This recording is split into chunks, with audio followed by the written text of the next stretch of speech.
Good afternoon. Thank you for joining us on this November 16th day. I need a motion to go into special session, please. So moved. Second. Any discussion? All in favor? Aye.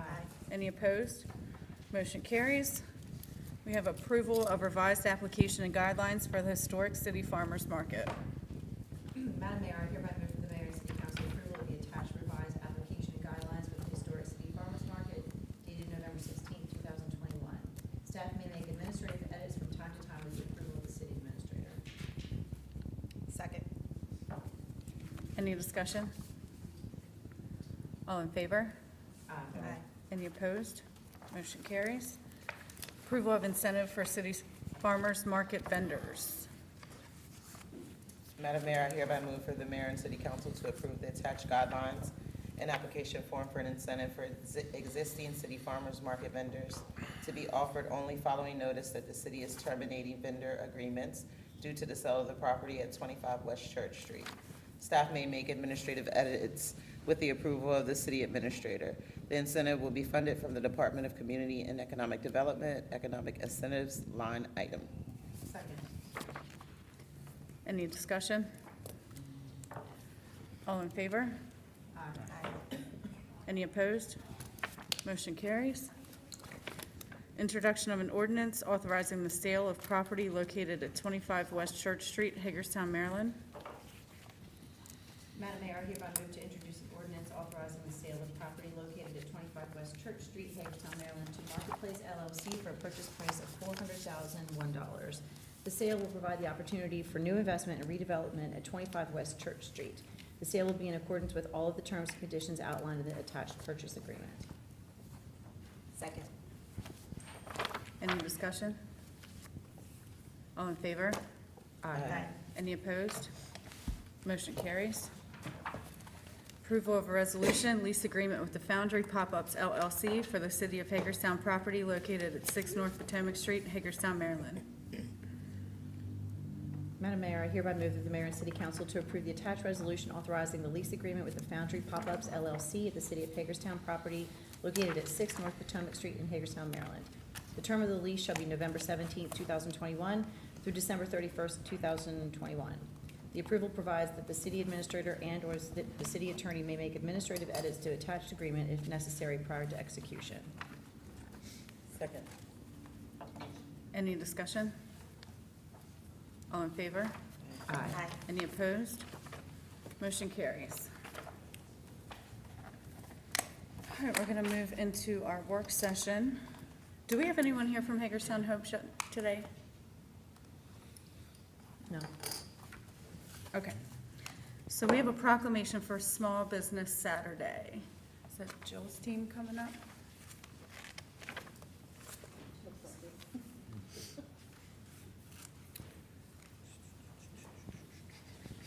Hi. So we have a proclamation for Small Business Saturday, whereas the City of Hagerstown believes that small businesses are the backbone of our local economy, generating jobs and improving the quality of life for citizens. And whereas the City of Hagerstown supports the efforts of local businesses and recognizes the critical role they play in our community to create jobs, boost our local economy, and preserve our neighborhoods. And whereas Small Business Saturday is a nationwide campaign that was created on November 27, 2010 by the credit card giant American Express. Small Business Saturday is a way to cultivate businesses for merchants of small businesses on the Saturday following Thanksgiving, and where Small Business Saturday will stimulate economic growth locally for merchants by following the tradition of Black Friday and Cyber Monday, two of the busiest shopping days of the year, and whereas residents of Hagerstown and Washington County are encouraged to shop local and support this wonderful small businesses that our community has to offer.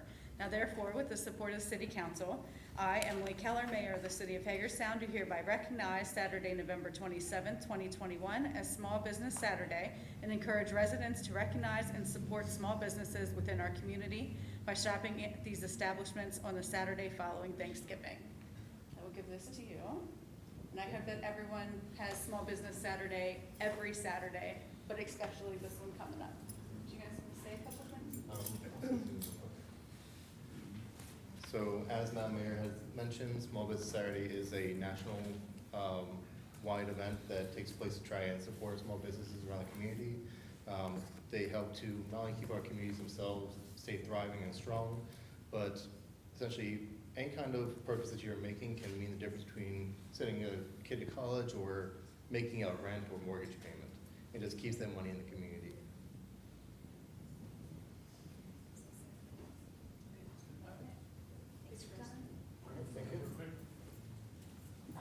It's photo time, Chris. Don't even try it. Don't even try it. You almost snuck a, no, no, no.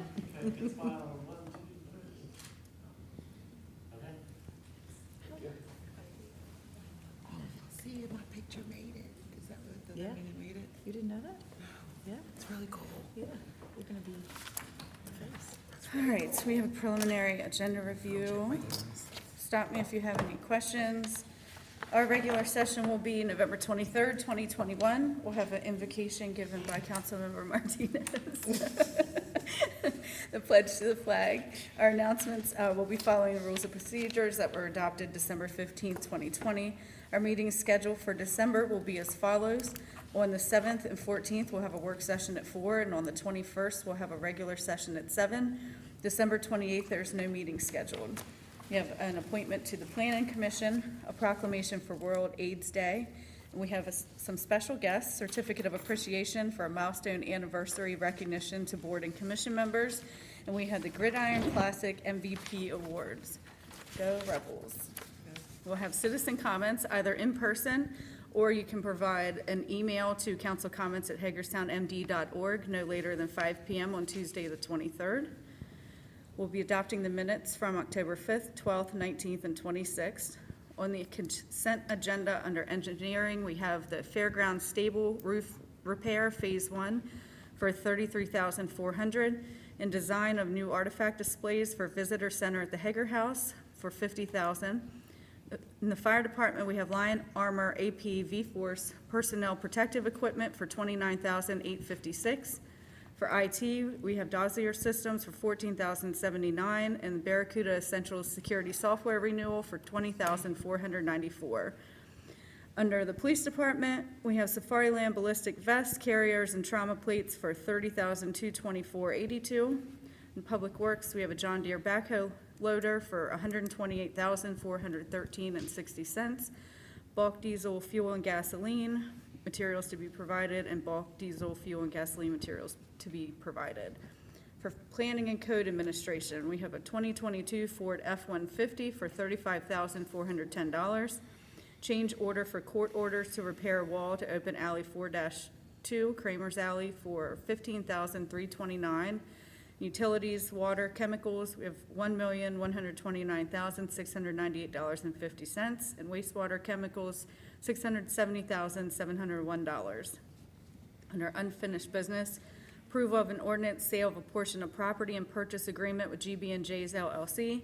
Approval of an ordinance approved termination of agreement with Antietam Fire Company, Inc., and to forgive the balance of payments due to the city under the agreement.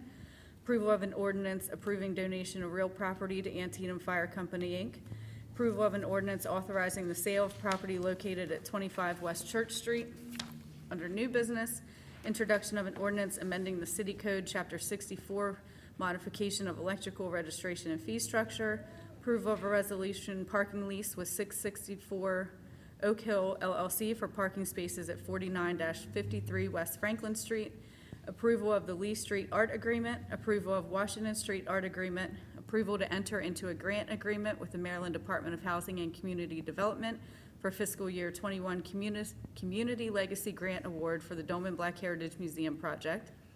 Approval to enter into a subrecipient agreement with the Dolman Black Heritage Museum, Inc. for the fiscal year 21 Community Legacy Grant Award for the DBHM project at 465 Pennsylvania Avenue. Approval of fiscal year 23 Imagine Hagerstown budget, and approval of the mayor and city council strategic plan. City administrator comments, mayor council comments, and we'll adjourn. They have another action for the property at 441 South Lieutenant in that email. Yes. yesterday. Okay, we'll have one more additional thing added as well. Any questions? All right. Next, we have the Public Arts Project Update. Mr. Rodney Tissue. So cool. Look at that. I know. Check my email. Afternoon. update on 3 projects we've been working on for a while and get your feedback on that and see if you want to move forward with them. The first is on West Washington Street in the 300 block is the mural that was placed there in the 1990s that has the title Be Colorblind. It's deteriorated, it's stained severely by the bridge above, and the message is outdated there. So working with our Public Art Commission, we have come up with a plan to install panels on the sidewalk in front of the bridge, just adjacent to the bridge, and to have a new mural displayed in front of it. We put together a call through the through the Arts Council. We had 9 proposals, and the commission selected Donald Ely, a Maryland artist, and his concept is attached. If we want to move forward with this, we would apply for a Public Art Across Maryland grant of $20,000. This would be an ideal project for that. That application is due on Friday, and if successful, we could have the mural installed by next summer. The second project is down on Lee Street. We've talked about this before. John Barr's donated some screens and a concrete foundation, and this would be a mural of color, so to speak, placed on those screens right adjacent to the cultural trail. Carol Jarvis is the selected artist on this. These would be powder-coated metal petals, I guess you would say, that would be right at the turn as you're heading down the cultural trail at Lee Street. The budget for that is about $15,000, what it's turning out to be, which we have funded in one of our CIPs, and would be another addition to the cultural trail if you choose to move forward with that. And then finally, as part of the first phase of the cultural trail, we had Faces of Hagerstown along the Herald Mail and then on Lee Street. We would add some additional photographs along the section of the new trail adjacent to District Court, right where we were the day for the time capsule ceremony. There's a fence that goes in there between the trail and District Court, and we would add these additional photographs on there. We received 79. The Art Commission chose 20 for on the trail and 6 for over in Artist Alley, which is down by the A&E parking deck. This is about a $9,000 project, which is also funded in our CIP. So if these are acceptable projects, we would need you to pass some agreements with the artists, and then I would apply for the grant for the to the replacement mural on West Washington Street. I love all 3 of them. I do too. There's a recognizable face on these Faces of Hagerstown here. I think the photographs are really Yeah. very good. They're very Very good. inclusive. I just have one comment. I like all of them. I especially like the long mural that I think is needed in that area. And I think it's, at least for me, some degree of a fine line between being bland and being bold. And I think that we have done a very good job with our art representing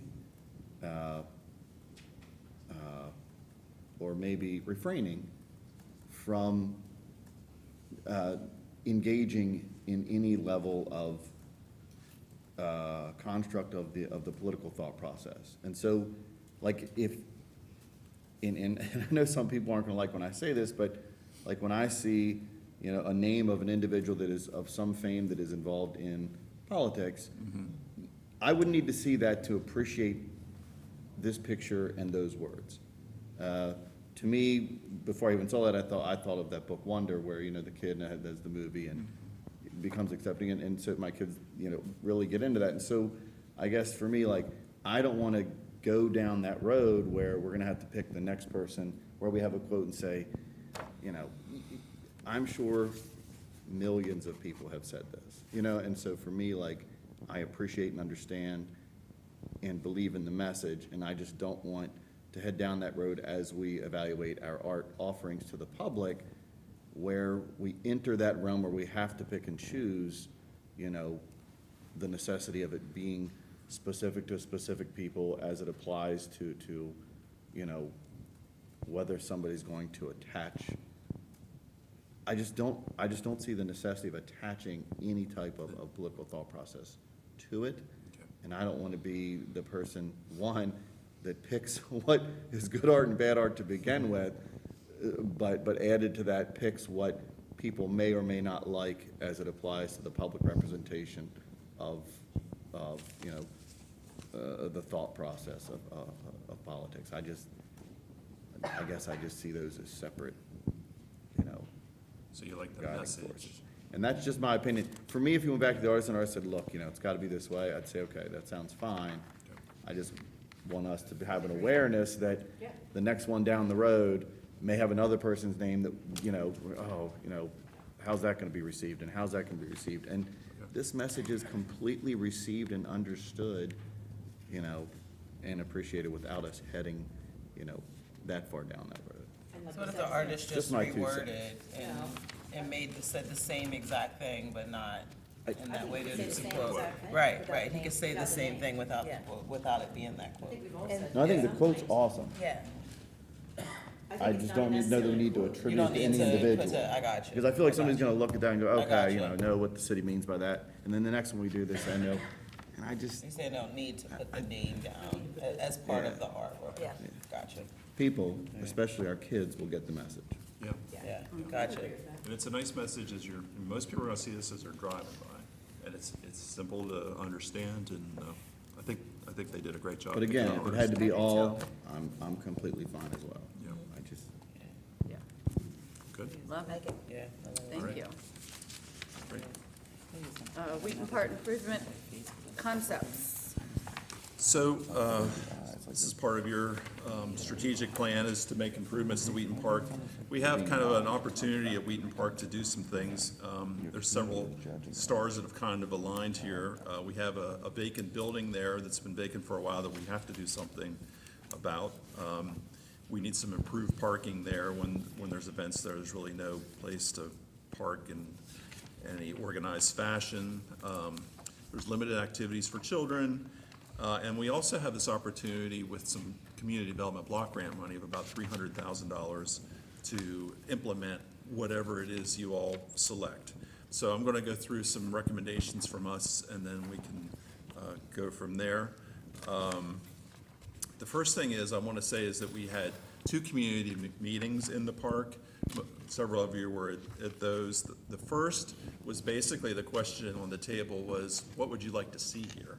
And we got a lot of good feedback. I thought pretty clear direction from the community on some of those things.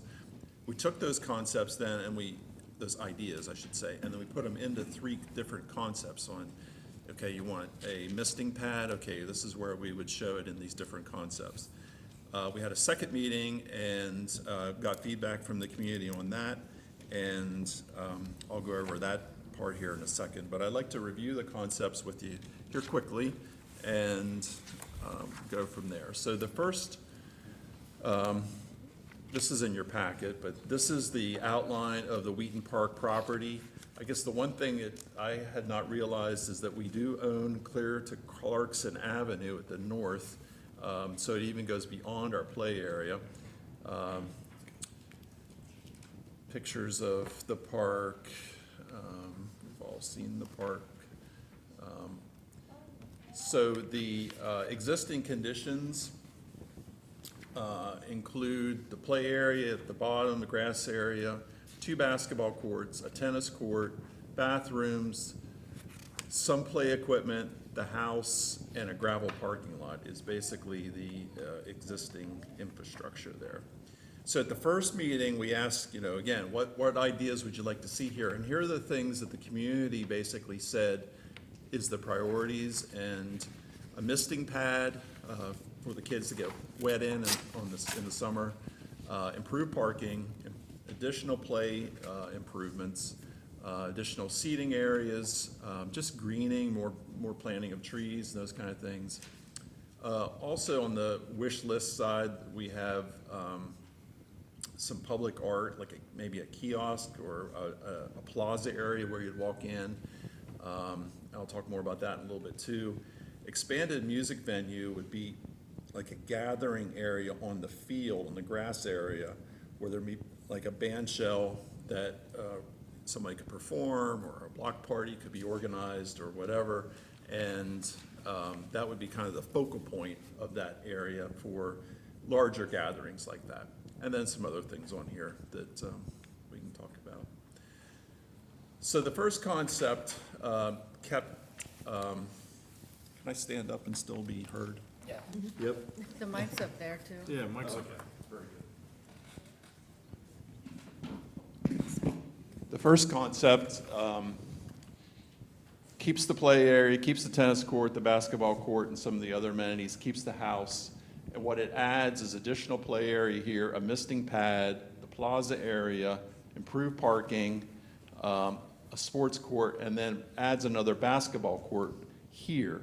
And this one was not received by anyone because of mostly this, because it just takes up too much grass area. And you know, a request for a second regulation basketball court was an important one, but not at that location. So this one was pretty much discounted. So then the second concept is taking the smaller basketball court and making it larger. And to do that, we'd have to reconstruct the pavilion. We'd add more play area in the back towards Clarkson, improve parking area. The house would stay, a misting pad, a plaza area. Then here's that band shell area I was talking about for the gathering in here. This one was supported by folks that felt that the house should stay, and the overall plan is here, which I won't go into all those details. And then the third one is keeping the grass field, keeping the regulation basketball court, and of course the little pavilion band shell, the bathrooms, and the pavilion, but adding this gathering area here, which is basically the band shell, a second full-size basketball court where the tennis court is, a sports court, a misting pad, a plaza area, either new tennis courts rather, or outdoor play area for kids, removing the house and having more play equipment there, and then improved parking. And that's what this concept is all about. So the sports court is this. It's like a half court that you can play basketball on it, you can play, put a net across it, you can play pickleball, just different uses like that. This is what the misting pads look like. It's not really a splash pad because what we're proposing is using fresh water. So you have to control the amount of water that you use, but it's still a lot of fun, and I think would be very highly used. The natural play area, if we would go with that route, instead of not having the tennis court on this option C, you could do something like this with a natural play area, which would be more for kids. Either way, a tennis court or this would be options there. Tennis court or the play area. Just more play equipment. This is kind of where play equipment's going these days, is more ropes-based things, more climbing structures, kind of getting away from this, although the point of this one is that these pieces of equipment have to be fully ADA compliant now, which some of the equipment up there is not, that we'd want to do that. This would be an idea or a concept of what that pavilion band shell would look like. That would be the gathering area at the grass field, and then some outdoor play things like gaga ball and things like that. Oh, it's so good. So, I guess we'll go there. It was on their wish list. It was on the wish list. Oh, yeah. I just play it every weekend at the river. Nonstop. It drives me nuts. So staff, we are recommending that we go with option C. I think it gets the most park improvements there as possible. It removes the house, and we're suggesting that because the house needs so much work to it, and the location of the house just isn't ideal. It's kind of right in the middle of the park, and we just feel like that area could be better used for play equipment or something else like that. We have some letters of support in the packet from people that are recommending C, option C again. And, yeah, those are our recommendations. I guess the last thing would be the phasing. If whatever we decide to do, we have this 300,000, what would be our top priorities to work on there? Would it be the parking, the misting pad, play equipment? I also think when Eric and I come in next month for program open space requests, we should add play equipment to that request to fulfill one of these plans too. So that's where we're at. I just have a quick question. Size-wise, about how big is that green square? See if I can give you That's part of option, It's basically the same in all the options. The grass area isn't going to change.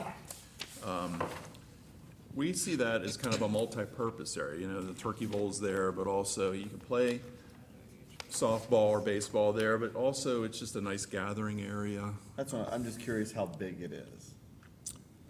It's about 150 by 120, something like that. So when I worked for the Capital Park and Planning down in Montgomery County, and they were doing redevelopment of some of their more urban locations and rebuild for sustainability purposes, and this is just an idea, but in spaces of that size, they were installing turf because it actually is more durable Yeah. and more functional, more reusable throughout the course of the year for those types of informal sporting activities that kids like to play.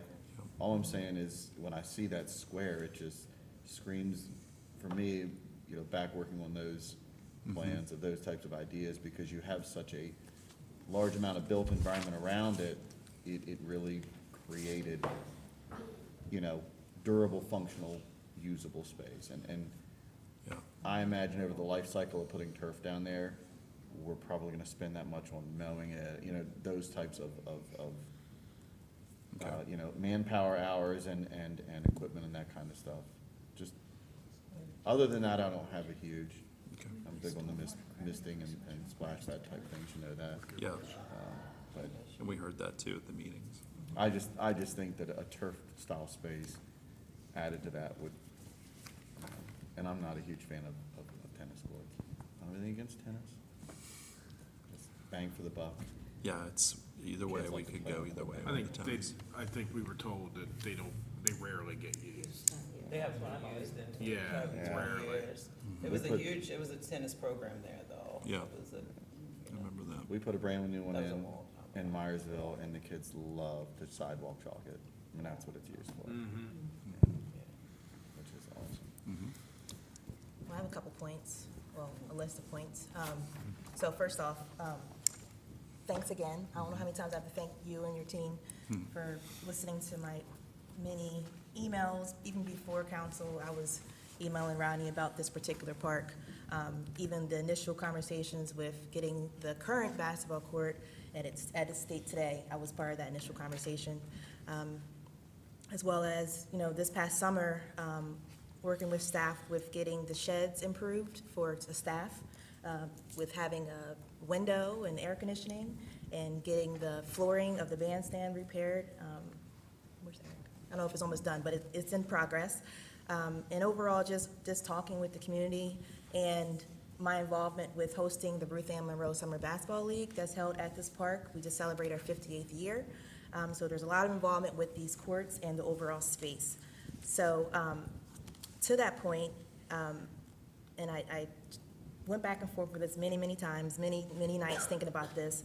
For me, I would like to go with concept B, with keeping the existing layout, just because of the logistics of summer camp and the basketball league, but with removing the house. And I know that is, I spoke on that about keeping the house at one point, but for me, it's security and safety. Where it currently stands, it does have a lot of blind spots. When we have our Sundays games, you know, there is a lot of activity that we can't see as staff.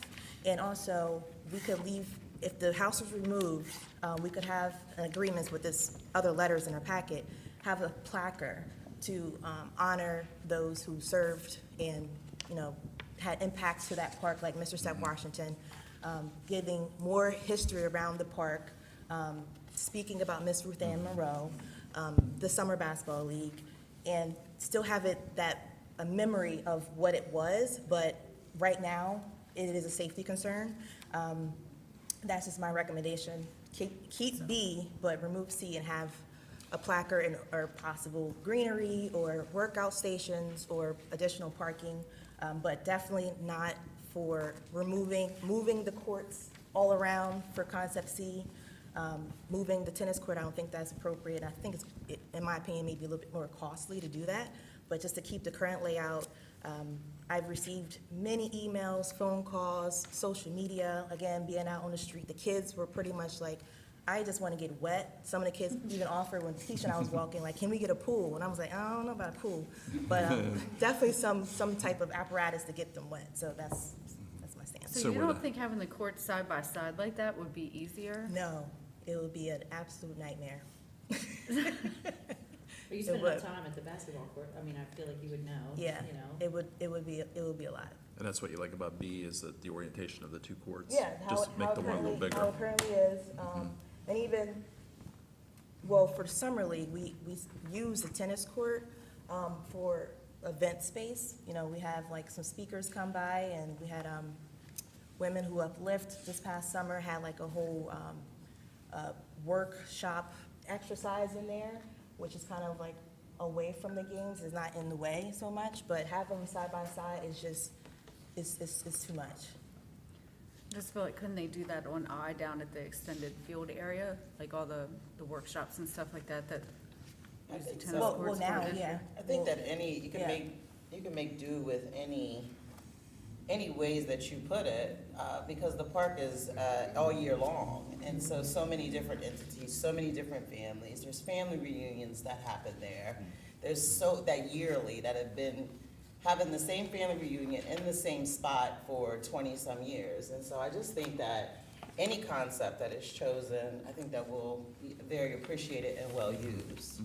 And to Christian's point too, I was going to also mention, with the Turkey Bowl, if during the football season, we do like, football lines or whatever, not football lines, what do you call it? Painted lines for the turf, because that. They're football lines. Football lines? And that was brought up years ago too, when we first started talking about the basketball courts, because there was, youth that play, football in that area, so, yeah, echo Kristen's point about that. So in B, where the house is removed, we'd put more play equipment, kind of like C? Is that what you're Yes. thinking? That's fine. So it would be B without the house, but where the house is, what is on option C for the house area? Play equipment. Playground. Okay. Yes. Personal, Oh, And yeah. a So there's- smaller, Like that? Right. I don't really Here's where the house is, so here's your, care if that makes here's your parking, then the house sits here, this would be play equipment. The misting pad would be here, and the plaza with the kiosk or whatever, talking about the history of the park and all that could be right there as well. First thing you see when you walk into the park off of Right. Charles Street. I just want to add 2 cents of letters of support on here, and this was printed on Friday. We did get an email letter of support for option B from Fred Chavez yesterday. It was on all of our email. And in your conversation, I'm sorry. That was all, just because we got in an email and wanted, it's not in here since this was printed prior.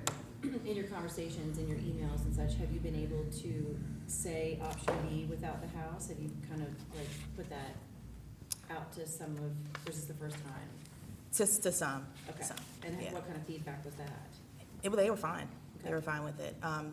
My conversations with many people are just happy that this is even back on the table for discussion of improvements. But some are like, keep the house for the community center, which we do have. Keep it for more police. Another hub station, which we have one in Betha Gardens already. Keep it for a museum. We have one. Well, Dolman coming on the corner there. So I just think, again, for me, safety and security is just, Marcia McCall, who lives on Clarkson, she was going to provide an email or something, but she didn't get to it. Her backyard actually faces the park, and she was for removal of the house because of what she sees of some activity along that way, so. Are you guys all okay with option B with I the am. removal of the house and more Yes. playground equipment there? Yeah, I'm fine with removal. And option B? Yeah, like I said, my 2 cents is the misting thing, I think it's important. I love the fact that we are engaging in more naturescape Yeah. park play Yeah. areas. I've been pushing that, and I just think that turf space should be way more used in that type of, confined area on a more regular basis. Question, stormwater management perspective, we replace grass with turf, is that an issue? That's a really good question. I think they do treat that as impervious, right, turf? I don't know. But we'd have to figure that out. That would be part of the project, I guess. When you're talking less than a quarter acre, Yeah. you know what I mean? It wouldn't be I don't think it's significant. that big of a Doesn't- deal, I was doesn't just more impact my curious, flow. Yeah. thinking like an engineer. Thank you, Tiara, for your passion Yeah, for this. absolutely. Really, Thank and pushing it, and thank you as always. Sure. So you need to know what priority for the 300, yeah. right? Yeah, I would definitely say the splash, because that community with no water, or, no pool, there's nothing to get to. Yeah. So that's what I would say is a priority. yeah. And that way to be ready. And the Yes. parking, Yeah. and then more play equipment. Again, Yeah. that would be a POS request, I think. But I think we can get a lot of that done with what we have. At least get started. Yeah. So I'll put together a motion for next week, and then it'll be adopted then as our official plan, and then we'll move forward. Add it up. Thank you. Okay, thank you. Fiscal year 23, Imagine Hagerstown, Kitty Clark. Good afternoon, everybody. Kitty. So first, I'm going to give you a little recap of what happened in the last year or so. Calendar year 2021, 5 Fourth Friday events all took place in University Plaza to May through September. Diverse offerings meant to appeal to a diverse audience. All events were BYO food and beverage, which is both easier to administer from our staffing perspective, and also I think probably better for downtown restaurants because people can do the takeout food and drink. Quick recap, May 28th was the Kelly Bell Band with Ashley Artist opening. There were about 100 people there, which is pretty good considering that it was a torrential downpour. I think it was like the first live outing for a lot of people, what I call post-high COVID, because I think we're in sort of like low COVID now, which, I don't know, whatever. But anyway, people came, and it only stopped because the stage got a little wet, so they had to close down. June 25th was the Amish Outlaws with the South Mountain Breed opening. That was a really great night. If you weren't there, you missed a great show. There were 825 people there. July 23rd was Across the Pond with Emily Lair opening, about 175 people. August 27th was Jawworks with Dirty Soul opening, 275 people. And September 24th, which coincided with Thunder in the Square, about 400 people for the Woodshedders and Rudy and the Bluefish. I want to give a big shout out, and I know we all do, to HPD Parks and the Fire Marshal for both keeping the plaza looking great and keeping attendees safe. Really, everything went off really well, I will say. I can give you a financial summary, and I did in your packet, for FY21, our most recently completed fiscal year, which includes just the May and June dates of this, what I just recapped. The financials show a net cost to the city of $21,662. which we were able to keep that cost low in part because we were able to carry over FY20 funds from the state and the local arts council. So thanks to them for allowing us to do that. For the remainder of this fiscal year, we have 2 more events, May and June. We'll be finalizing artists in the next several months. And the budget that we're working with that you approved last year, net cost of $36,100. Yeah, okay. So, what we really need, though, is to start thinking about FY23, which we will need to start contracting next spring. So we need to get a budget approved by you in advance of when you would finalize the actual full budget. Looking at the same format of the 5 Friday nights in University Plaza, and I would like to request a small increase in the net cost from $36,100 to $44,000 net cost. When you break it down sort of a per evening cost, it's like FY21 was $9,500, FY22 was $9,900, and with this increase would be $12,000 per evening. And that allows us to continue to bring in larger bands with bigger followings and market the events, as I know we all need to and want to do. So that's kind of where we're at, so.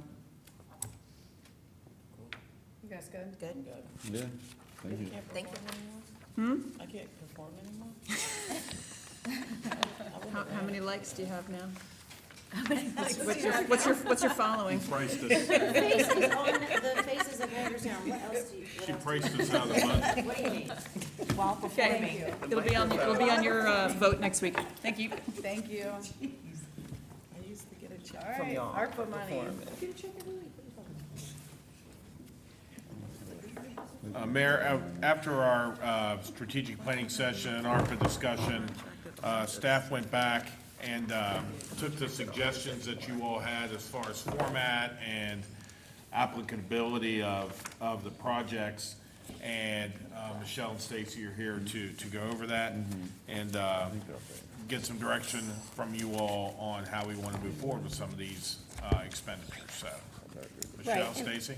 Right, and before Stacy starts, I think what we wanted to do was take a step back after the last meeting that we had in October to kind of share some pretty important information and just to cover some of the basics with the ARPA before we even look at the spreadsheet or any of the projects that we've been talking about and put forth. So, Stacy, do you want to cover what we included in their packet?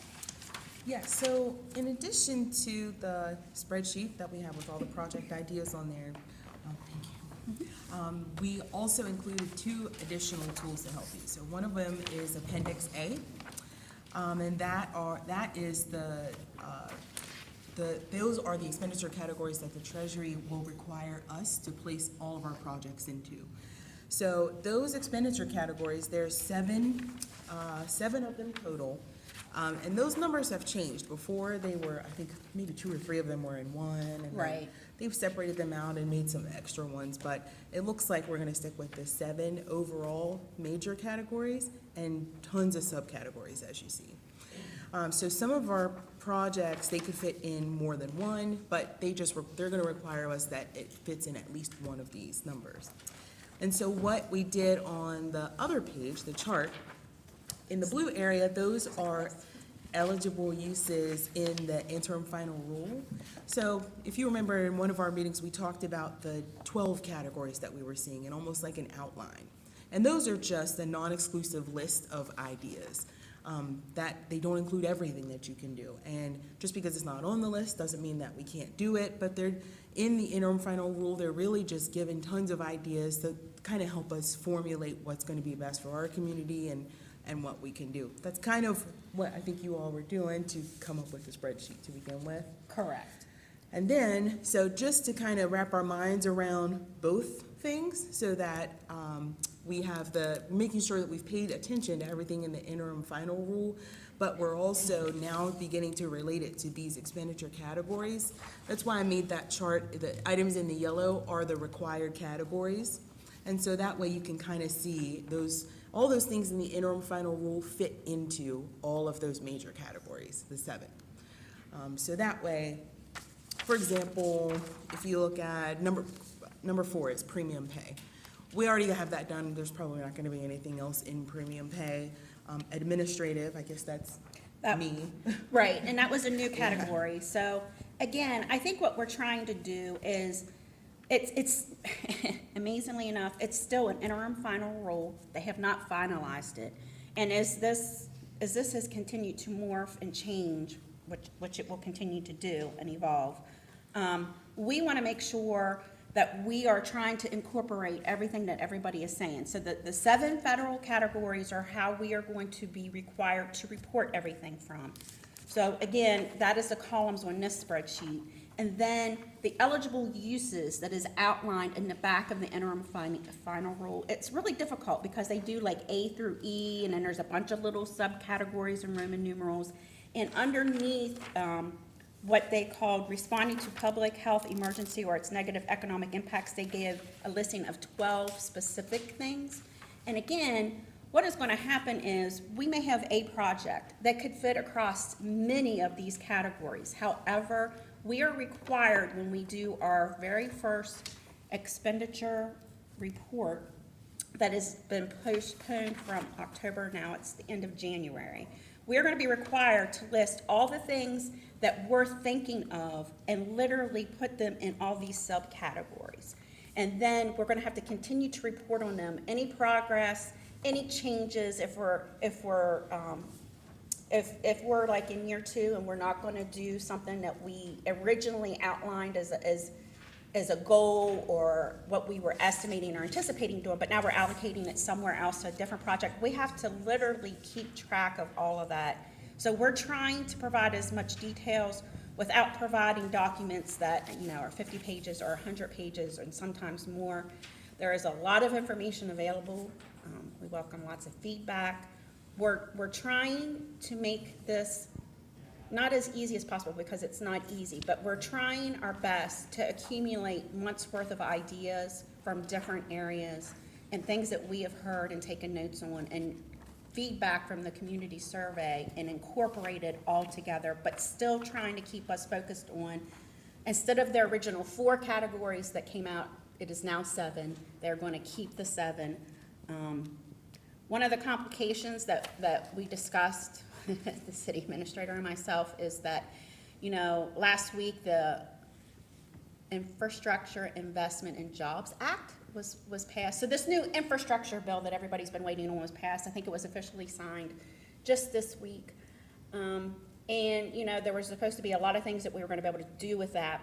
As of right now, again, the legislation was passed, it's been signed, but for the most part, all of that money is going to be funneled and allocated across to states, and then states and different state agencies will find a way to decide how to allocate or push that out. And most times right now, it's probably looking like some of that's going to be in the form of, state of Maryland gets this much for water. They're going to put it through basically like probably MDE, and MDE is probably going to do the same thing that they have done in the past with like grants and loan forgiveness and projects, where it's this open process where everybody has to apply. So again, we were hopeful that things were going to be a little bit different when that infrastructure bill comes. So I guess because right now it's still so uncertain on how all that's going to roll out, we thought it was best to bring back the same spreadsheet that we discussed before. And what we did, so the last thing is a spreadsheet where we looked at some ideas. We did try to change columns and have a column that includes the federal project expenditure category, as well as where we thought in the interim rule under the example of eligible uses, where that fell. Again, there could be multiple categories that a specific idea or project that has been discussed would fall under, but we have to literally report it under one. The spreadsheet that we are providing, I don't believe that we've added anything other than there was 2 other ideas that were brought forth. We left them at the bottom of spreadsheets. One was iPads to be made available for all of our boards and commissions, and another one was some money for tourism, right? But what we're doing in this spreadsheet, just to kind of revisit it, at the very top, the very first allotment of money that we received in May of this calendar year was $10.2 million. we have spent and/or allocated, and when I say allocated here, mean that we've brought things forth and, on a consent agenda and this body has approved. So we have spent or allocated 4.8 million. Of that 4.8 million, we've spent 2.1, which was in the premium pay. And that would leave about 5.3 million left in this first allotment.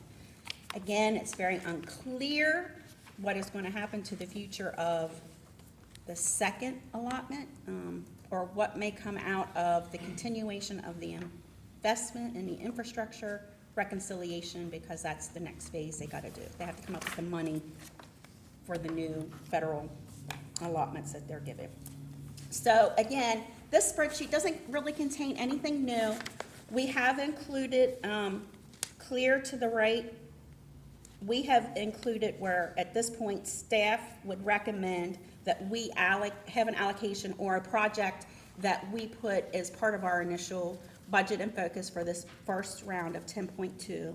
And that would simply mean that's where we want to research a little further, partner or advertise, and look at ways in which we can make these improvements in the community. Again, right now, we don't have any dollar amounts, but when we do our reporting in January, as of right now, we think we're gonna have to include dollar amounts. Scott, did I miss anything? So if you look, there's a handful. So there's numbers going down the side. Number one is youth violence prevention program. Staff would recommend, based on all the other feedback and a lot of other meetings and everything that we've heard, that is a focus and be somewhere we concentrate some amount of monies. Item number two surrounds behavioral health, mental health, a 24-hour crisis center, a variety of different ways in which we can help to do that, and how and who and where we would start to partner. We would definitely recommend at this point again. The third one is an outreach coordinator liaison position. Item number 4 was a year-round homeless shelter. Number 5 was blight eradication and emergency housing. And again, these are very broad categories. How we do it and how we narrow down from here is a work in progress for everybody sitting at this table. Number 6 is a whole family center. Number 7, it's across a variety of things, and it has to do with assistance to unemployed workers and impacts in a disproportionately impacted population and communities by, scholarship programs, making sure that there's transportation provided to new job centers in school or college, daycare. And again, broad category, many different ways to make it happen. But again, another recommendation that we would make, that we allocate some initial funding to. The next page, number 19, quality of life amenities. I think one of the things that we heard specifically in the last meeting, the meeting that we had in October, was a permanent public restroom facility, and that is definitely quality of life amenities, so we've included an X there as another item. Item number 20, 21, and 22, you will see are shaded in yellow. Those means that they are already done, or we have already taken steps and votes for this administration to move forward to utilize money. Next page, item number 30, Mack truck water tank replacement. Number 33 is a pump station. Number 34, a fire ladder truck, which again is shaded in yellow because we did vote on that in October at the regular session. Number 37 is a backhoe, which is was part of the preliminary packet this evening and will be available to vote on next week. And then number 38 was a Cameron truck replacement and wastewater, and again, we voted on that, and that was a consent item in October. Those were the ones, and again, can be done in a variety of ways. Anything other than the shaded stuff where we've already made the commitments and the obligations, anything is open for change and suggestion and dollar amounts and allotments. The red X's are just, again, things that staff at this point recommends based on all the feedback that we received, but it's ultimately up to everybody sitting here to make that call. We've also gotten some input from community organizations, nonprofits, on various projects they would like to see. One of those related back to the job training aspect for, CDLs and CNAs and those types of degrees, scholarships, daycare, transportation. I would say, and I've told each of them that before any allocation would be discussed, they would have to come in and basically present their plan, their project plan as to what they would want to use the money to do, whatever requested money there was, and then leave it up to you all to decide whether that was something you felt was a priority or not. And we got probably, Stacy, 7 or 8 of those. Some were larger than others, some were as small as, $10,000, $15,000, others were much larger. But any of those external requests would obviously have to come into you all for an explanation and decision-making as to whether that would be part of the plan or not. Or if we want to develop a program where we're Right. doing something for nonprofits as a whole instead of. And I think that's where I have a disconnect. Because I feel like the approach we continue to take, one of two things are definitely gonna happen. We're either going to spend this money on random things and be out of money before we know it by 2024, or with the approach we continue to take, we're gonna be sitting here pushing up 2024 going, oh, what are these things left that we're going to spend it on, and I go back to our last discussion that I keep hearing that's what we're hearing. But yeah, I'm sure that if you reached out to nonprofits within this community, you would likely have enough requests that could encumber a majority of this funding before you even got it to the bank. And I just have a disconnect with the approach of that randomness that doesn't entail some cohesive discussion of this body at this table with these eligibility items. I mean, I've got a sheet here again that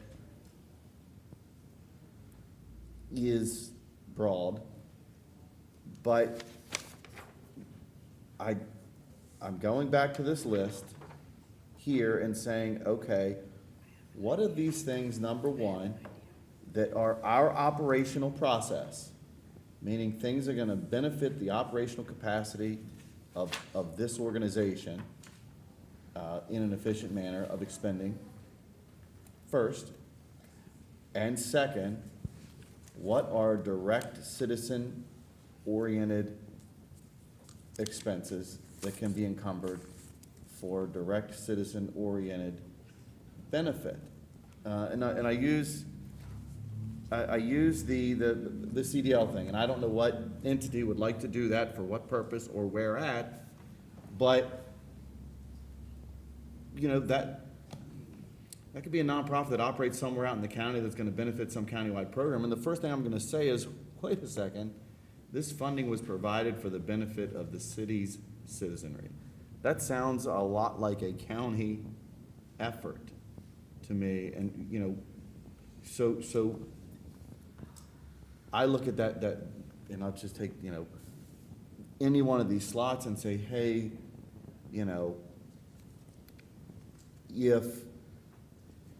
if you have been impacted, and I keep going back to the way and the intent, the purpose and intent of this funding, it certainly is not to create a gambit of programs and obligations in a random fashion, but rather to say, hey, nonprofit, if you were impacted in a specific manner over this specific period, please explain the impact that occurred so that we can reimburse you so that you can stabilize your operations moving forward as you've endured through that period.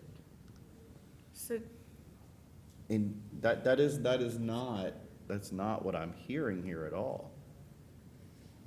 so do you want to do some sort of grant program? Like maybe all of us could pick our top 5 issues that we would like to see funded, whether it be public bathrooms or whatever. Make that decision as a body and then set aside $1 million, $2 million, whatever that number looks like, to say, okay, nonprofits, here's a bucket of money for you to apply for. And we go over those applications. Like, is that a process you're thinking? Well, I mean, I think that there has to be some process to say, first, that there is a majority of council that are in favor of, the directive being presented. So this isn't an infinite list. It's a very finite, set of items that you have the ability. And if there isn't a contingent, a majority contingent of council that's interested in providing some funding mechanism that benefits the small business economic assistance, then there isn't. But if there is, then we generate that. And then we provide an equal opportunity for those small businesses that were impacted to have equal access to the funding that's been provided to assist that impact. I can't help but continue to feel like we've sort of picked the end of that in any one of these rather than the beginning. I guess that's what I'm struggling with is and again, I mean, I have a list here of broad but fairly specific, items that haven't been vetted by this body through the gambit of items that were provided the opportunity and responsibility to consider. So, would you like us to just schedule a meeting to come back and go around the table and discuss like number 1, which is public health, and hear ideas, thoughts, or suggestions? And Or why don't we just schedule some time to go together to go over this list, to see if we're all in on those, and then set aside a pot of money for it? If there's a majority in on these, we've exhausted the funds. I mean, I have no illusion that. I think we should pick our priorities. Yeah, What I'm these saying aren't is, meant- these what I'm aren't saying is there's meant enough to in all here of you these. could expend the funds. No, we can't do No, all of these. No, I think all that- of these, that's not what No. that's not what this But, list is but for. we haven't even, if we go straight to that, we never even asked as a body whether there's interest To in do- some component of vaccination, in some component of testing, in some component of contact tracing, in some component of personal protective equipment. Like, I feel like we haven't said as a body, and that means we're never then gonna say as a body whether there is a favorable majority that sees that as a responsibility for the distribution of this funding. And then I think that's where we go back and we go, as Michelle had said, because these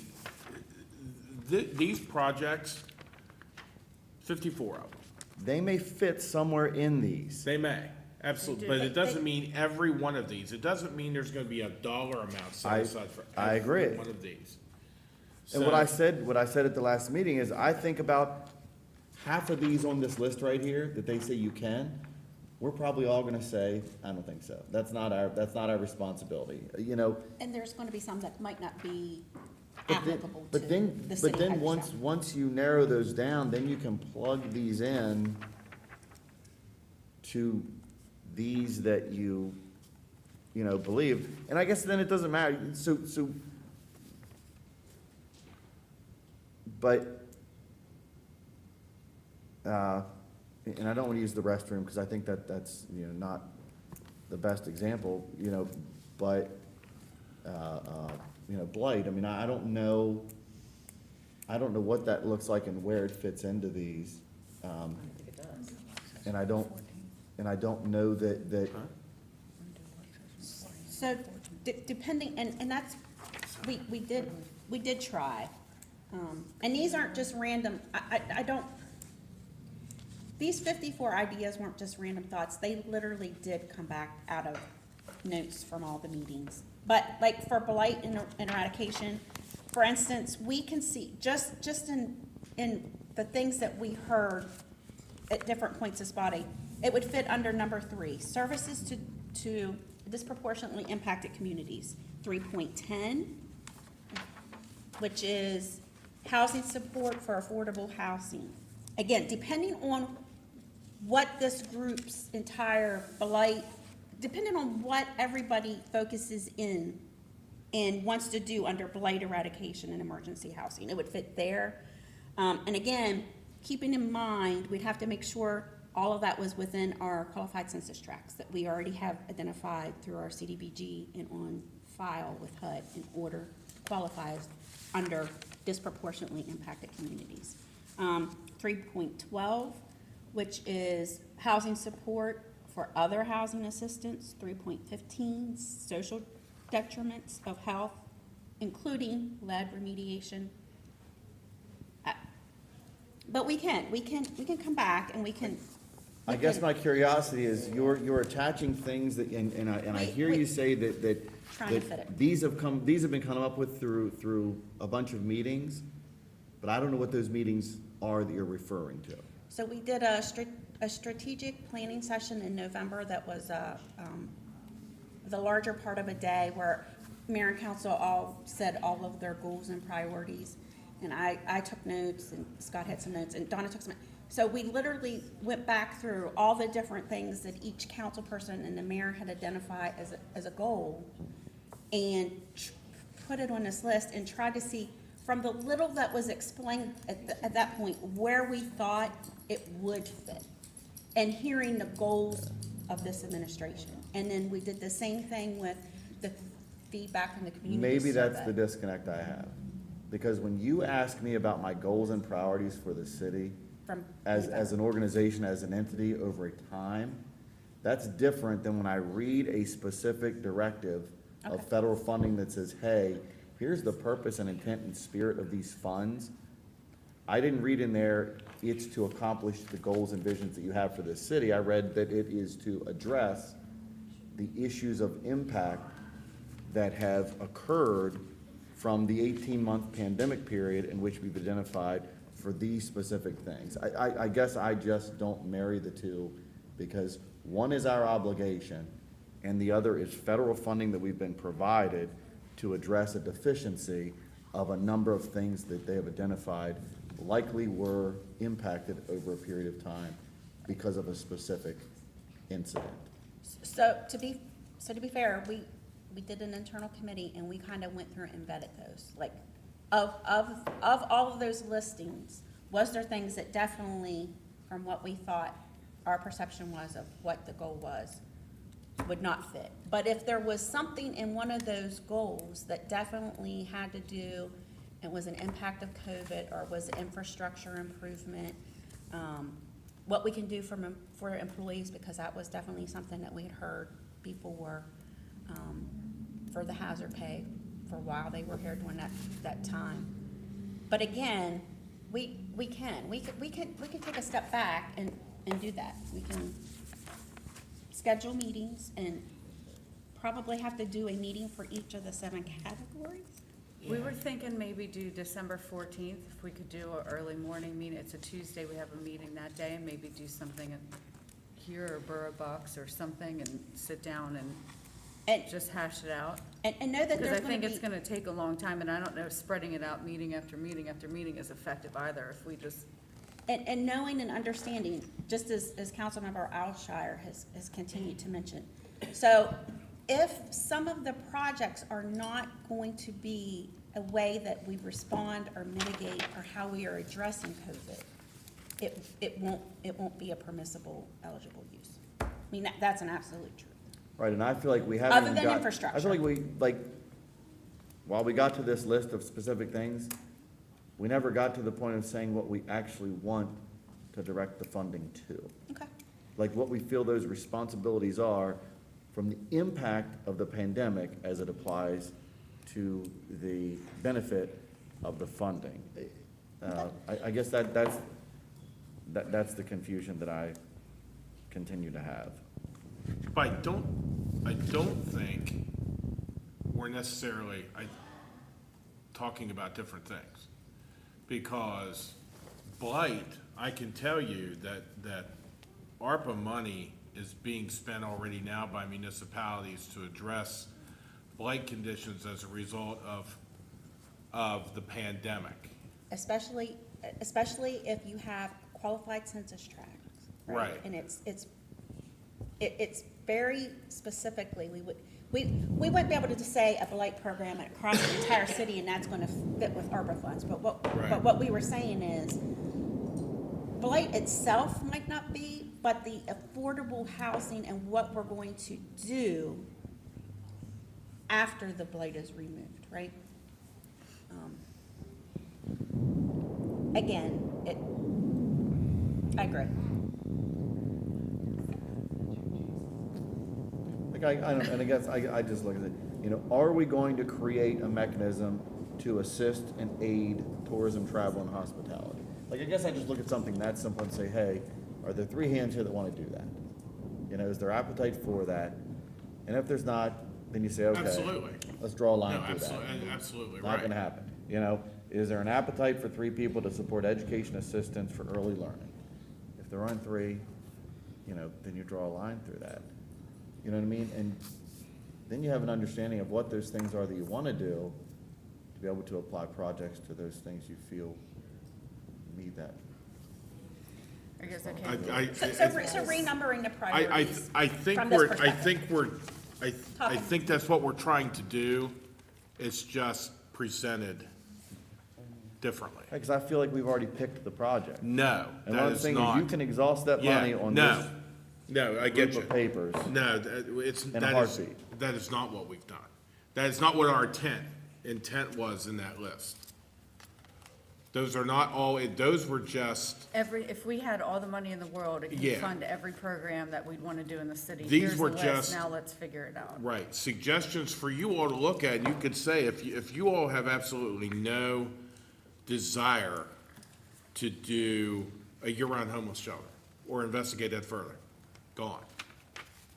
And Or- I think it's hard for me to Or is that say- too specific? Well, I think it's hard for me to say that and looking at it as a singular item, 1, to apply it to ARPA, 2, to who it's gonna go to, and 3, if we do it in that singular fashion, again, we are going to exhaust these funds before we ever have a conversation to make sure that the funds were equitably spread across those things that, the entirety of the things we wanna do. You say, yeah, okay, we wanna do that, you know what, that's a $2.5 million project, and we're gonna go ahead with that. And then you're gonna look up, and the funding's gonna be gone, and you have 18 other things that you wanted to do, that you have inequitably now directed, Lions shares worth of funding to 3 or 4 items versus your obligation and responsibility to assist with the impacts that, 30 different activity metrics of your community should have given equitable opportunity to the money. I guess that's my concern, is you'll get through 10 items, the money will be gone, and then you go, oh, what about these other 20 things within this list of things, that the But then I feds think that said we becomes should've your done. job to Or prioritize. I agree, and that's why I say, we should identify what those 30 things are, Mm-hmm, okay? right, And then we whittle them down and say, okay, exactly. 20 of these are our priority, not Yeah. the projects. No. 20 of these areas are Yeah. our priority.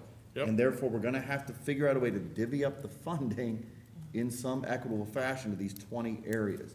Otherwise, we are definitely gonna spend the bulk of the funding in just a couple of those areas. And I also think that we need to layer our strategic plan on top of this. So like what our goals and strategic plan is in order to make sure, That's so what we tried to do. I hear that. But what I'm saying is, the federal government didn't give us funding to accomplish our goals no, I understand that.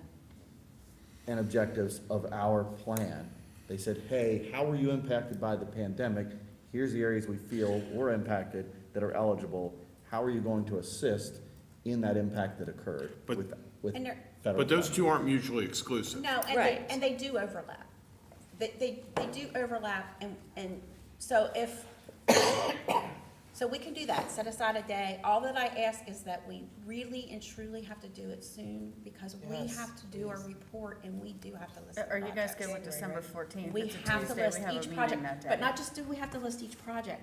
I mean, I don't know what it looked like for the non-entitlement units, but we have to have 50 to 250 word justification on every single thing, and then we have to keep constantly reporting back on those projects. Whether those projects move forward, or we replace them with another one, but we have to come up with this plan for January, that's all. That's fine. December 14th is fine with me. And so, That's, kind of like bring this, and Yeah, I everybody have will no bring their problem taking ideas. this home and going through this and crossing out the ones I'm not on board with and assigning. And then, once I get down to that, I assign some numbers and where I think, you know, some funding would make a difference, you know, Okay. and how it would occur. right. Perfect. So, we'll bring this and. Thank Okay. you. And I think we should probably prioritize some of these too. Well, we just gotta keep in mind, 4.8, we've already obligated by vote on Right. items, right? You got 5.3 of this year's money, 25% plus of the 10. funding this. is already next. gone. Of this this first 10.2. All right, Okay. thank you. And I think even more importantly, because of the second year thing, when you do look at it, and you do see those things that you have, you know, a passionate belief in saying, hey, these were impacted and, you know, these need to be addressed, that you, do so in a manner that says, we may not get the second 10, so what's my top? Right. For the first 5. Absolutely. Correct. That's how I Absolutely. think you should look at these sheets. Correct. So that's your homework assignment. Got it. Thank you. Be ready to go. Make sure you read this too. I'm ready. Before we get to citizen comments, we have an 8-year-old from Fountaindale Elementary. His name is John, and he wanted to speak at our citizen comments, but he's not available next week, so he's gonna speak today. Not available next week. If he doesn't, she will read it, so will he break a law? So is it? It's an 8-year-old who wants to speak at citizen comments, and he's not available next week because it's past his bedtime. So he's gonna speak Yeah, now. I think he brings up a very good point, that we're having a meeting the week of Thanksgiving. I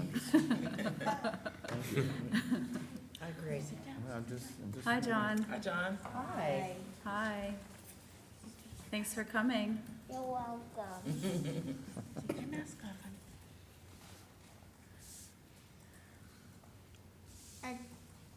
I remember you seeing on my second grade Zoom meeting when I was at home on my when I had my class. I remember you too. Uh-huh. I'm in third grade now. Okay, go ahead. The floor is yours. Go ahead and read your letter, honey. You could, and I told you to do it. Okay. He wants me to do it. I wish I could do it with his enthusiasm. He did his little, please, Mayor Emily, save our Hagerstown City Farmers Market. Oh, you do it. You gotta hand them out. I liked you Hand when them out. I met you in my second grade Zoom meeting. Want to do it? No. Okay. When you were running for mayor. Miss Jean, my former MLK Head Start school bus driver, has her Mama Jean's snack shop at the Hagerstown City Farmers Market. I like to visit her. I remember a man playing the piano and a lady playing the cello there. I enjoyed it very much. My mommy helped Mr. Dave Elliott with his vegetables at Blue Mountain Farm. We got a WJEJ cookbook by lots of phone party listeners during a live broadcast with Lou Scally and Phil Miller. I got to plant seeds one spring during a children's garden exhibit at the Hagerstown City Farmers Market. A master gardener even gave me a pair of Mickey Mouse gardening gloves. We got to use my WIC Farmers Market coupons to buy yummy, fresh, local veggies there. Yes. Put that, see that? Yes. Okay. I got my first toy, I got my first stable and 12 horses there. Miss Debbie makes the best breakfast at her stand. I love her scrambled eggs and blueberry pancakes. We do too. In this part, I did have to admit, please, Mayor Emily, keep these great families employed for the next 'Cause generation. you wrote that. Yes, and the enjoyment of all who live and visit here. We do not need a distillery there. We need this local city farmers market to stay there with fun, fellowship, good food, arts and crafts. From the historic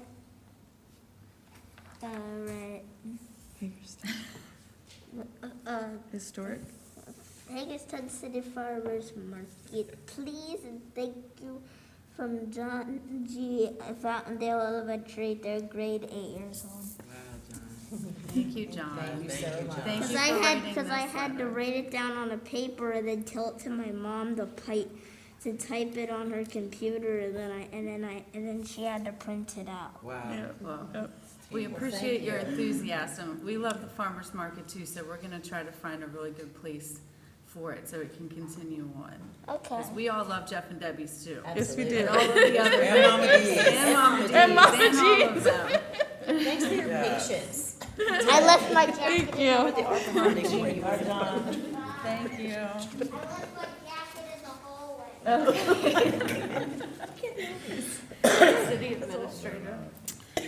Just one thing, Mayor, Christmas season is fast approaching. We're going to have our annual tree lighting and Holly Fest on the 22nd, which is Monday. The tree lighting will be 5 to 6, and Holly Fest will be at the Maryland Theater starting at 6:30. If any of you have seen the tree, it is decorated already. I think it's one of the prettiest trees we have. We have had there in a long time. I want to thank the Youth Advisory Council for picking it out again, and Good Spirits Tree Farm for providing a tree. That's it for me. Nothing tonight, thank you. I would just like to say on December the 3rd at 6:30, the doors open, 7 o'clock, the show starts. I am returning to host Spit Your Pieces 10-year anniversary. So Tribe Called Press, downtown, December 3rd, 6:30, open mic. And I will return as Firefly as a host. So you guys should come out. Nice. I just want to say congratulations to the Washington County Library.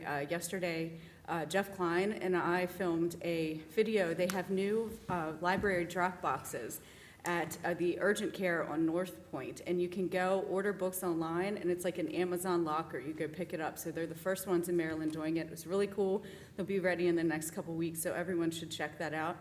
And this Friday at 6:30 in the square, Hagerstown Hopes is having a Transgender Day of Remembrance ceremony, so anyone who would like to join Friday at 6:30. And we have a guest mayor today, Olivia. Daddy's our chief, and her mommy happens to be a local judge. So I thought, who better to adjourn the meeting with this gavel and follow in her mom's footsteps? So do you want to say we're adjourned and bang that gavel down? Go ahead.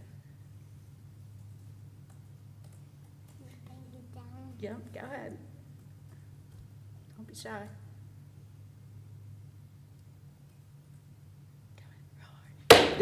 Nice. Girl.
Hello and welcome to Council Wrap. I'm Wes Decker, joined this evening by Doug Reeser, the Business Development Specialist for the City of Hagerstown. And Doug, we were kind of joking a little bit there as the meeting ended, giving our subject matter here.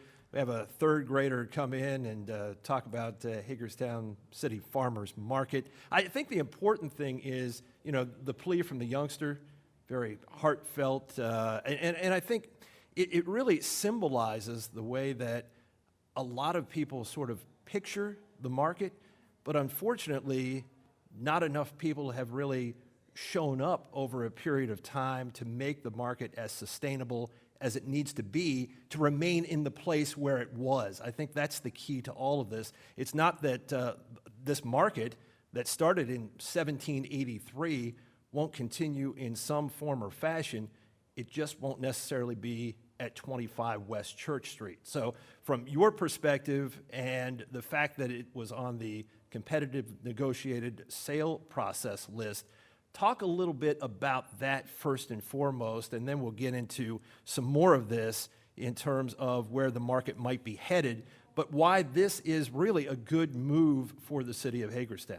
Sure, and I think you bring up a great point, Wes, is 1783. That building was only built in the 1920s, so the farmers market existed before the building was constructed, and we'll see through future work sessions how that progresses. But a little bit about the competitive negotiated sale processes.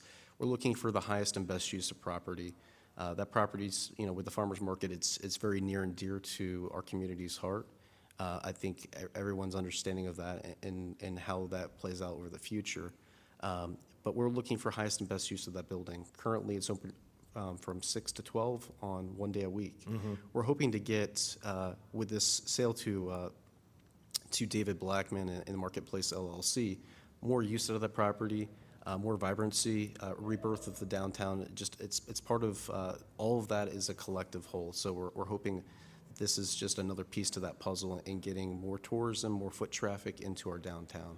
Is it fair for people to look at this? Because I always try to look at these things as objectively as possible before I sit down to talk to someone about this, and I don't bring any preconceptions with it, but just as someone who may be a resident of Hagerstown, a taxpayer, someone who enjoys the market, whether it's regularly or infrequently, just knowing that it's there. I mean, is it fair for someone to say to themselves, well, I'd rather have the market there than, as the youngster sort of brought up, a distillery or a winery? I mean, I don't think that's really what we're looking at here. It's not necessarily that balancing act or that trade-off from one to the other.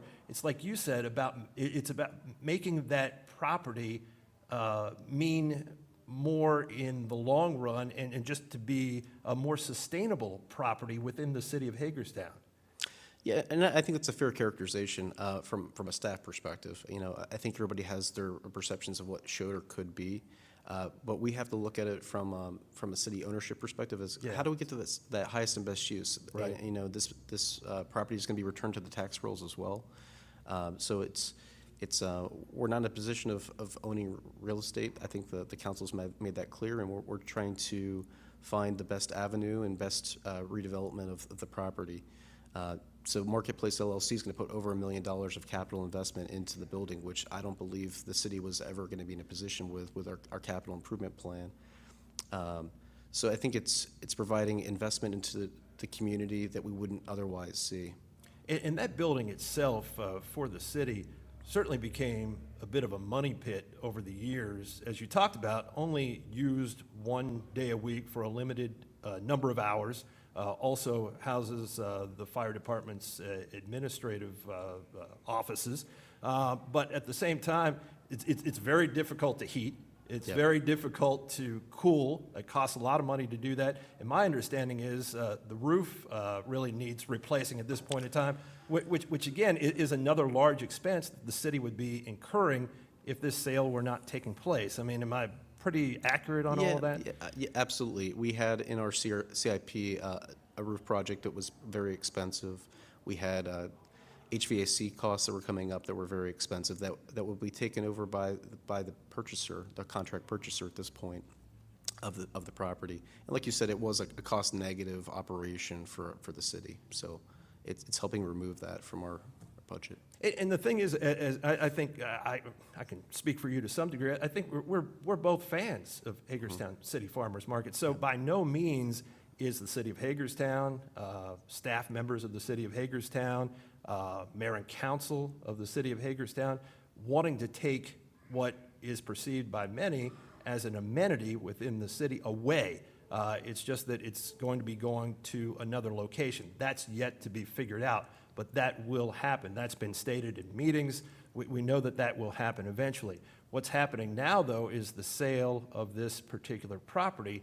So can we talk a little bit about, and I wanted to get into something first before I go there, actually, and that is when we talk about those who are fans of City Farmers Market, certainly Councilmember Brucci is there on a regular basis on Saturdays. He mentions that all the time.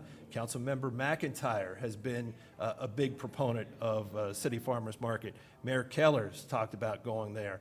Actually, Councilmember Alshire was a former vendor there for a number of years. And that's the thing. I mean, there have been so many opportunities or so many attempts on the city's part to sort of push the market in different directions so that it appealed to a greater amount of people who would show up on a regular basis. And even the younger demographic, just like the third grader who was here, has fond memories of the market. You know, trying to get that younger demographic more involved so that they have more people showing up. A lot of activities on Saturdays that were slanted more toward kids and bringing kids out with parents and grandparents and so on and so forth. But it just has not grown, and even providing the vendors with an opportunity to have a space there where they don't have to pay the city in order to be there. Correct. So, I mean, on one hand, it seems like the city has done everything it can possibly do to try to create something that is sustainable and, whether it's profitable or not, at least come to a break-even point. Now we have someone, as you said, willing to make a $1 million plus capital investment. So can you talk a little bit about what that involves? Because it's not just so much the distillery, the winery, all those things. Also, they're talking about making it some semblance of an entertainment venue with the parking lot included. Yeah, I mean, I think that was a draw for the Marketplace LLC group is they're looking to expand the deck area right now in front of the fire department to create a stage so they can have bands perform. They're looking to have community-based events on the parking lot location, possibly some car shows, things that they're naturally going to bring in as far as to create foot traffic for their venue, but also for the community that surrounds them. So I think they're going to be a great community asset in the long run. Despite, it is a brewery, distillery, cidery, there's context to, the 21 plus aspect to it, but I think they're focused on bringing in the family. So I think it's going to be an exciting venue. Can you provide any background on what this particular group has done in the other places that they've sort of established themselves to this point? Sure. So it's the owner of the building is going to be David and Jake Blackman, who are owners and partners in Smoketown Brewing. So Smoketown Brewing is based in New Brunswick and Frederick currently. So their first location was in New Brunswick, in a very similar situation as they bought an old firehouse from the city of New Brunswick. So this is a very familiar path for them in how they're going to bring back a building that needs some additional life to it. So we're very excited about the partnership and what they're going to bring into that space. And what is the timeline on this? Because I know there's been a little bit of inaccuracy in the way that this has been reported to some degree, and it's certainly gotten people's attention. This is not happening tomorrow, but at the same time, it is moving forward. So please give us that accurate information. Yeah, so with government sale of property, it's a little bit complicated with the state of Maryland. So what happened tonight was just an approval for an introduction of an ordinance that presents the opportunity to move towards a settlement. So next week, there'll be a vote to approve the ordinance, and that presents a 30-day window before we can even sign any type of contract. That doesn't mean that there's going to be signed sales agreement, 30 days thereafter. It's like a regular real estate transaction. There's a study period that's involved in the purchase agreement. So this will go well into early 2022 before we have any semblance of whether this is a deal or not. Any real estate transaction, there's a journey to get to the finish line, so to speak. And the city as a seller and Marketplace LLC as the purchaser both understand it is a process to get there. So over the coming weeks, we'll do our best to keep both the vendors at the market and the public informed of how we're progressing in that regard. And for vendors at the market who will be ultimately displaced, there will be some incentives available. So can you kind of detail those a little bit? Yeah, two things that the council voted on tonight was both a 30-day notice window, so to provide adequate notice to the current vendors so that they're aware of what's happening. So we want to make sure we give as much notice window as we possibly can to those vendors. We understand that it's going to interrupt their operations. So we voted on guidelines to make sure that we're providing that notice window and being as forward notifying as we possibly can with those vendors. The other thing we did tonight is we voted on a guideline or an incentive to provide $1,500 to any current vendor located in the market house right now. And that can be used towards operating rent at a commercial location anywhere in the city limits if they enter into a lease. And that includes utilities, moving costs, however it affects their operations to get them established if they're looking at a commercial space. And then as well, last week, if there's any mobile vendors, similar to a food truck, the council directed us to include $1,500 available to any vendor that would like to go in that direction as well. And is there a possibility, and I know right now, there's probably a lot on the table when it comes to deciding maybe ultimately where the market goes, or if it becomes a bit of a seasonal market, perhaps maybe it moves around outside during warmer weather. We don't know exactly how that's going to play out, but you know, as I talked to someone the other day, they said, well, there are plenty of open storefronts downtown, places downtown where maybe something like that could go. But to me, that sounds like more of an opportunity for those vendors with that incentive in place, maybe for them specifically to go and occupy one of those open spots. Yeah, absolutely. We've got plenty of locations where they could move into downtown or elsewhere. It's not limited just to the downtown. So we've got plenty of incentives to begin with for any business that's looking to locate in the city, and that includes our vendors.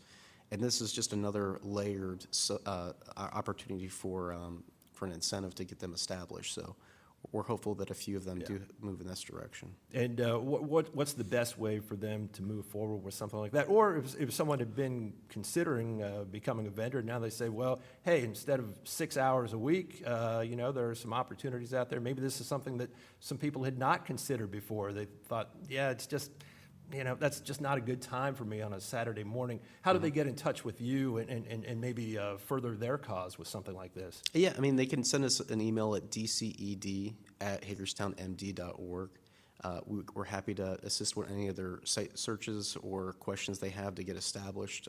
We're there to assist the business community any way we can. So please feel free to email us, and we'll be happy to get you pointed in the right direction and assist you in search for property. Any business-related questions to get established, we're here to assist. Business Development Specialist Doug Reeser. Thank you, Doug. Thank you very much. Appreciate it. Thanks so much, Wes. That's it for Council Wrap. That is a wrap. We'll see you next time.